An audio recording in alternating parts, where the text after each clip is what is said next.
तो global politics में ना एक बहुत बड़ा और कहना चाहिए कि बहुत तेजी से एक बदलाव आ रहा है।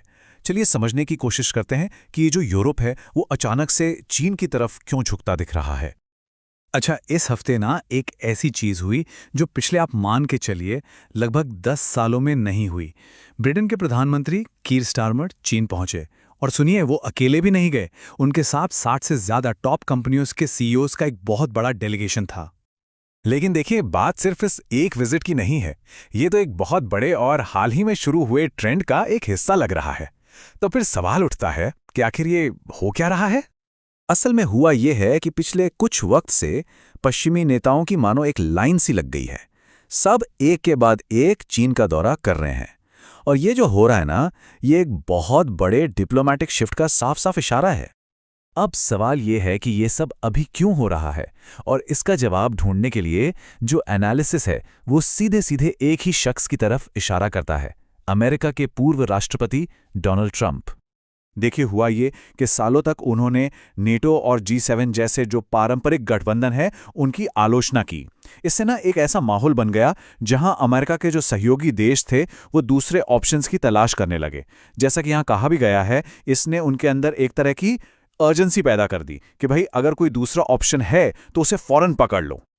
लेकिन ये जो भरोसे में धीरे धीरे कमी आ रही थी ना, उसे हाल की एक घटना ने कह सकते हैं कि आग में घी डालने का काम किया। ये एक ऐसी टिप्पणी थी जिसे एक बहुत बड़े अपमान के तौर पर देखा गया।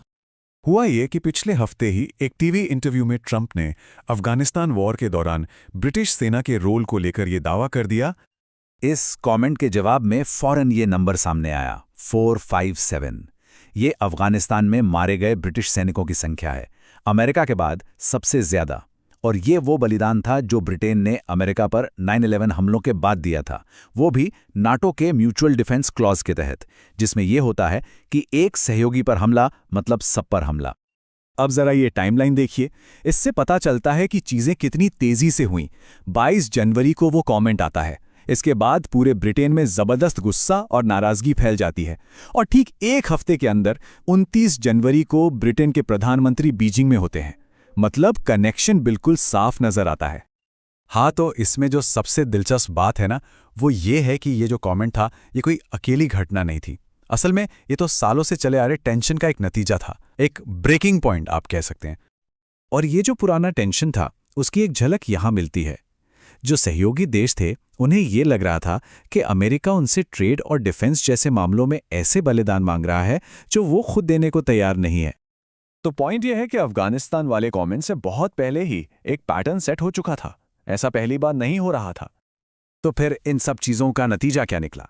नतीजा है एक नया डिप्लोमेटिक गेम, एक ऐसा खेल जहां अब सारे समीकरण, सारे इक्वेशंस बदल रहे हैं।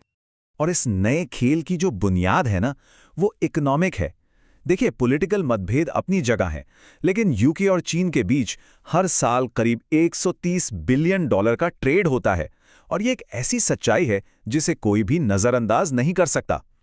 एनालिसिस ये बताता है कि इसका मतलब ये नहीं है कि वो अपने पुराने सहयोगियों को छोड़ रहे हैं, नहीं, बल्कि इसका मतलब है कि इस अनप्रिडिक्टेबल दुनिया में अपने नेशनल इंटरेस्ट को बचाने के लिए वो अपनी पार्टनरशिप्स को डाइवर्सिफाई कर रहे हैं।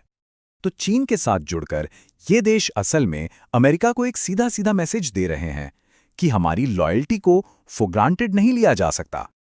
तो आखिर में सवाल यही आकर रुकता है, क्या ये जो पुराने गठबंधन थे उनका अंत हो रहा है, या फिर हम एक ऐसी दुनिया की शुरुआत देख रहे हैं जहां देश नई ताकतों के साथ बैलेंस बनाना सीख रहे हैं? ग्लोबल पॉलिटिक्स का भविष्य शायद इसी एक सवाल के जवाब में छिपा है।